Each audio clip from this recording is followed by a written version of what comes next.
인사행정노 예상 문제 한번 봅시다. 우리나라 고위공무원단에 대한 설명을 옳지 않은 겁니다. 고위공무원단 일부는 공모직에 의해서 충원됩니다. 맞죠? 한번 정리 한번 하고 가봅시다. 자꾸 정리를 계속 해볼게요.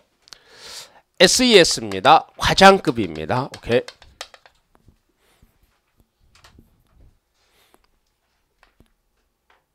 개방형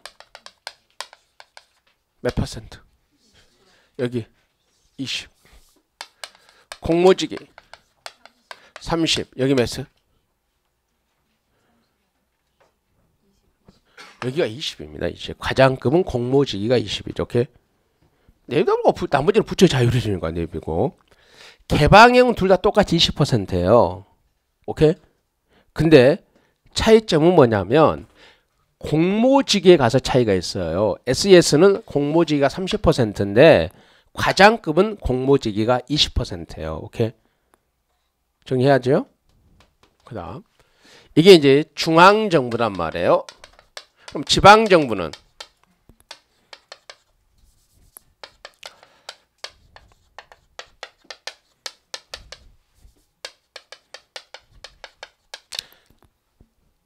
(5급) 이상 개방형 지금 몇 퍼센트? 여기가 20%잖아요. 5급 이상. 지금 공모직을 말하는 거예요. 개방형 직위 말하고 지방정부는 개방형만 몇 퍼센트?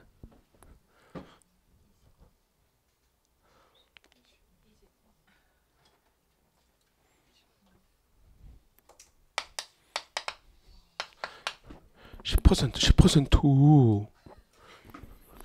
교재에 가면 그 표 그려져 있잖아요. 중앙정부, 지방정부.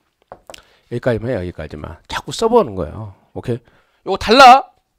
과장급 공모직 20%야. 우리 기본서 막 보조단에 있는 그 법조문에 이게 써져 있어요. 다. 뭐 기억 안 나면 또 쓰고 그러는 거죠. 뭐. 얘는 10%, 지방정부는 10%예요. 굳이 차이가 있죠. 광역은 1급, 5급이 10%고 기초는 2급, 5급이 10%. 그 필요 없잖아요. 기초는 1급이 없기 때문에 2급, 5급 이렇게 하는 거니까 5급 이상의 10% 이렇게 하면 됩니다. 1번은 맞죠. 2번. 고위공무원단에 속하는 공무원의 임용권 누가 갖는다? 대통령이 갖습니다. 고위공무원단의 임용권자는 대통령입니다. 3번. 우리나라의 경우 노무현 정부 때 고위공무원단 제도를 처음 도입 시행 맞습니다. 노무현 정부 때 도입합니다. 우리나라에서 고위공무원단은 중앙행정기관의 실국장급 공무원들로 구성되며 일반직 특정직 공무원만이 적용 대상이다. 답은 4번입니다. 일반직 별정직 특정직입니다. 오케이. 일반직 별정직 특정직인데 특정직은 예무직만 해당합니다. 오케이. 다 4번이고 2번 갑시다. 국가공무원법상 공무원의 징계에 관한 설명을 옳지 않은 겁니다. 감봉은 1개월 이상 3개월 이하 기간 동안 보수의 3분의 1 감화합니다. 오케이. 승급은 몇 개월? 승급은 몇 개월 제한? 응? 승급은 몇 개월 제한? 밑에 보더라도 안 봐. 밑에 내가 빼놨어. 일부러. 거기다 써봅시다. 해설에 따라서 견책은 6개월간 승급 제한입니다. 감봉은 12개월간 승급 제한입니다. 정직과 강등은 18개월간 승급이 정지됩니다. 오케이? 견책은 6개월이고 감봉은 12개월. 정직과 강등은 18개월 동안 승급이 정지됩니다. 오케이? 해임파면은요. 잘리는데 무슨 승급이 어디가 있어요? 없지. 오케이. 3분의 1을 감화합니다. 정직은 1개월 이상 3개월 이하 기간 동안 공무원의 신분은 보유하나 직무수행이 정지되고 그 기간 중에 보수의 3분의 1을 감화하는 게 아니라 전액 감화합니다. 오케이. 답 2번이고 3번. 강등은 한 계급 아래로 직급을 내리고 공무원의 신분은 보유하나 3개월간 직무에 종사하지 못합니다. 그 기간 중 보수의 전액을 감화합니다. 오케이. 해임은 강제퇴직의 한 유형입니다. 3년간 공무원의 재임용 결격 사유입니다. 답 2번입니다. 정직과 강등은 전액 삭감입니다. 3번 갑시다. 대표관리제에 대한 설명으로 가장 옳지 않은 겁니다. 대표관리제에 대한 설명으로 가장 옳지 않은 거. 대표관리제는 행정에 대한 내부 통제 역할을 합니다. 맞죠? 개인주의 자유주의 원리를 기반으로 하고 있다. 답은 2번입니다. 대표관리제는 개인주의 자유주의 원리를 침해합니다. 대표관리제는 공무원의 정치적 중립과가 모순되는 경향이 있습니다. 다양한 계층을 공직에 입문시켜 공직 구성의 다양성을 촉진시킵니다. 옳지 않은 거 몇 번이에요? 2번입니다. 확인 좀 봅시다.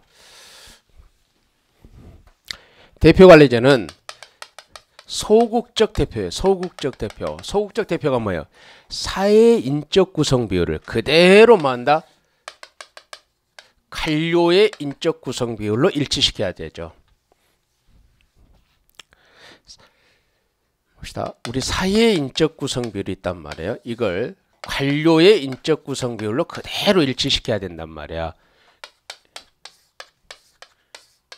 이걸 뭐라 그래? 소극적 대표라 그래요. 사회의 인적, 그러니까 백인이 50%면 뭐한다? 흑인이 30%고 기타 인종이 20%면 관료도 백인이 50% 해야 되고 흑인이 30% 해야 되고 오케이? 기타 인종이 20% 해야 된다고. 이게 소극적 대표예요. 그럼 소극적 대표 다른 말로 뭐라 그래요? 사회의 인적 구성을 관료가 구성한다 그래서 소극적 대표를 구성론적 대표라 그래요. 그러면 이들은 누구의 이익을 위해서 일해요? 자신의 출신 계층의 이익을 위해서 일해요. 이걸 뭐라 그래요? 적극적 대표라 그래요. 그럼 적극적 대표는 뭐예요? 이들의 역할과 관련된 거잖아요. 그래서 적극적 대표를 역할론적 대표라 그래요.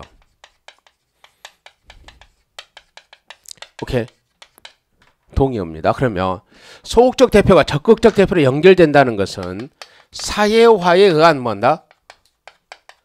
주관적 책임이에요. 주관적 책임. 사회화에 의한 주관적 책임이란 말이에요. 오케이. 맞죠? 소극적 대표가 적극적 대표로 연결되는 것은 사회화에 의한 주관적 책임입니다. 오케이. 그러면 제사회화 과정 거치면 뭐예요? 단절될 수 있다는 근본적인 한계가 항상 있는 거죠. 오케이. 사회화에 의한 주관적 책임이에요. 이렇게 하면 이렇게 될 것이다. 흑인으로 뽑아는 흑인 관료가 흑인들의 이익을 위해서 일할 것이다. 이건 뭐한다? 사회화. 그렇게 살아왔기 때문에 그들에 대해서 책임을 진다는 겁니다. 이게 사회화에 의한 주관적 책임이에요. 그러면 제사회화 과정을 거쳐버리면 단절될 수 있다는 거예요. 제사회화 과정을 거쳐버리면 단절될 수도 있다는 근본적인 한계가 있습니다. 오케이. 그랬죠? 그래서 이러한 대표관리제의 첫 번째 장점이 뭐예요? 민주성 대표성이에요. 두 번째가 뭐예요? 약자에게 더 많은 공직의 임용기회, 사회적 형평성입니다. 세 번째가 뭐예요? 이들이 서로를 견제하기 때문에 관료가 관료를 견제하기 때문에 뭐한다? 왜? 각자 자신들의 출신 계층을 대변해야 되니까 내부 통제란 뜻입니다. 2번 개인주의 자유주의 원리를 기반으로 하고 있는 건 실적주의, 실적주의. 개인주의 자유주의가 뭐예요? 개인의 능력과 자격을 중시하는 거예요. 그러면 개인주의와 자유주의 원리를 기반으로 하는 것은 실적주의입니다. 대표관리제는 집단이에요. 집단. 집단별로 할당하기 때문에 개인주의 자유주의 원리를 침해한다 이렇게 보는 겁니다. 그래서 2번이 옳지 않은 거고 대표관리제는 공무원의 정치적 중립과 모순되는 경향이 있습니다. 대표관리제는 국민 전체에 대한 봉사자가 아니라 출신 계층에 대한 봉사자이기 때문에 정치적 중립에 문제가 있는 거고 다양한 계층을 공직에 입문시켜 공직 구성의 다양성을 촉진시킵니다. 오케이? 2번입니다. 하나만 더 해봅시다.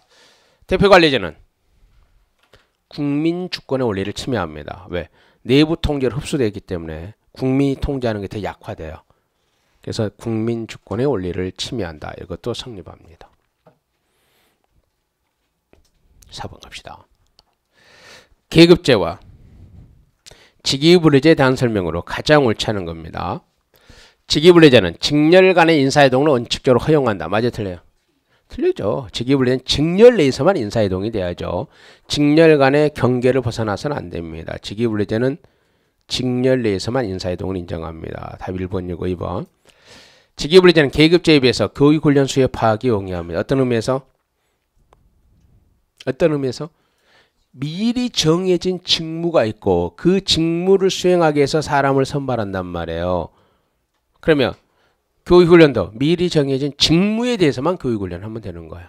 오케이. 직위분리제에 비해 계급제는 폭넓은 안목을 지니는 일반 행정가를 양성하는 데 유리합니다. 맞죠? 계급제는 뭐예요? 직렬을 벗어나서 다양한 대로 인사 배치가 되기 때문에 일반 행정가를 양성하는 데 유리합니다. 계급제는 사람을 중심으로, 직위분리제는 직무를 중심으로 공직을 분리하는 겁니다. 답은 몇 번? 1번입니다. 오케이. 5번 갑시다. 배치 전환에 대한 설명으로 옳지 않은 겁니다. 배치 전환에 대한 설명으로 옳지 않은 겁니다. 전직과 전보는 동일한 계급 또는 동일한 직급 간의 수평적 이동을 말합니다. 맞죠? 수평적 이동입니다. 수직적 이동은 승진과 강등을 말합니다. 오케이. 전보는 동일한 직급 측면에서 계급의 변동, 직위만 변동되는 거 맞죠? 전직은 직급은 동일하나 직렬이 다른 직위로 이동하는 거야. 직렬을 변경시키면 반드시 전직 시험을 봐야 됩니다. 전입은 국회, 법원, 헌법재판소, 선거관리위원회 및 행정부 간의 타 소속 공무원을 영입하는 전과 동일한 계급의 직위에 배치하죠. 그러니까 직렬보다 더 큰 개념으로 이동하면 시험을 봐야 돼. 왜? 직무의 종류가 완전히 달라지기 때문에 그럽니다. 오케이? 직렬을 벗어나면 시험을 봐야 됩니다. 전출임은 당연히 시험 봐야 됩니다. 근데 스탑. 시험은 서류 전형도 시험입니다. 면접도 시험입니다. 꼭 여러분이 뭘 착각을 하냐면 시험은 꼭 객관식 시험만 시험이라고 생각하면 안 돼. 서류 전형 시험입니다. 면접 시험도 시험입니다. 오케이? 근데 왜 우리는 행정부에서는 또 전직은 필기 시험을 봐야 돼요. 전직은 꼭 필기 시험을 봐야 되거든요. 근데 전출입은 아니 판사가 행정부에 오는데 무슨 시험을 봐요. 면접 시험을 보고 서류 전형을 보는 거지. 객관식 50문제를 봐볼까? 그거 아니잖아요. 그래서 면접 시험이나 서류 시험을 보지만 주로 행정부 내에서 우리가 전직을 출제하는 이유는 직렬이 바뀌면 그야말로 우리가 말한 시험을 봐야 돼요. 이 직렬을 수행할 수 있는 능력이 있는가를 평가를 해야 되기 때문에 그럽니다. 오케이? 다음 몇 번이고? 4번입니다. 전입도 시험 봐야 됩니다. 오케이. 5번 갑시다. 6번. 개방형 인사제도의 이점은 옳지 않은 겁니다. 들어봐요. 개방형은 폐쇄형은 사람을 어떻게 선발하냐는 거예요. 한번 보고 가게. 개방형과 폐쇄형이 있죠. 개방형은 뭔다? 모든 단계에서 예부로부터 임용이 가능한 사람을 선발하는 방식이고 얘는 사람을 선발하는 방식이 뭐예요? 폐쇄형이라는 뜻이에요. 최하위 등급으로만 사람을 선발하겠다는 거고 직위분리제는 사람을 선발하는 방법이 아니라 공직을 분류하는 방법이에요. 직무를 중심으로 공직을 분류하는 겁니다. 그래서 직무 분석과 직무 평가가 중요한 거예요. 직무를 결정하는 거니까. 여기는 계급제는 사람을 중심으로 공직을 분류한다니까. 사람. 신라는 5등분, 6등분 이렇게 공직을 그렇게 분류했다니까. 영국의 계급제는 뭐예요? 대학원 졸업생 계급, 대학교 졸업생 계급 이렇게 했다니까. 그럼 여기는 실적주의로 가는 거고 여기가 직업공무원제로 가는 거예요. 그러면 이게 뭐냐면 동일한 게 아니라 미국의 인사제도예요. 미국은 직무를 어떻게 했고 직무 중심으로 공직을 나눠서 민간이 언제든 시험 볼 수 있게끔 했고 뭐한다? 정치적 그러니까 신문보장가 임용의 기회균등이라는 걸 줬단 말이에요. 임용의 기회균등. 그럼 여기는 영국 거예요. 사람을 중심으로 공직을 분리해서 최하위 단계만 들어오고 직업공무원제니까 뭐 학력 제한, 연령 제한이 가능해요. 오케이? 학력 제한, 연령 제한이 가능한 거죠. 오케이? 직업공무원제는 학력 제한, 연령 제한이 가능합니다. 오케이? 우리나라가 폐지했을 뿐입니다. 오케이? 그래서 하나의 문구이죠. 동일한 건 아닙니다. 문구이에요. 문구. 그래서 개방의 인사제도의 이점은 옳지 않은 겁니다. 그러면 얘는 항상 얘하고 비교해야 되는데요. 이 중에서 이쪽 계열의 신분보장이 강해요. 어디가? 이쪽이 훨씬 강하죠. 그러니까 신분보장이 약하니까 민족 통제 가능한 거예요. 신진대사가 활발히 이루어지므로 조직에 새로운 기풍을 주입할 수 있고 행정 조직의 침체를 방지할 수 있습니다. 민족 통제, 민족 리더십, 관료가 침체되고 특권화되는 걸 방지하고 신진대사를 촉진합니다. 신진대사가 뭔지는 알죠? 채용과 퇴출이 원활하다는 겁니다. 채용과 퇴출이. 신분보장이 약하니까 채용과 퇴출이 원활한 거죠. 공무원의 신분보장이 강함으로 행정의 안정성을 유지할 수 있다. 이건 폐쇄형의 장점이죠. 임용에 있어서 직무 수행 능력을 강조함으로써 공무원의 질이 좋아지고 행정 질적 수준 맞죠? 개방형은 민간과 공무원이 경쟁을 해야 되기 때문에 가장 능력 있는 사람이 임용되는 거죠. 공직이 개방되어 있으므로 이후로부터 신규 채용이 자유로워 보다 유능한 인재를 등용할 수 있습니다. 오케이.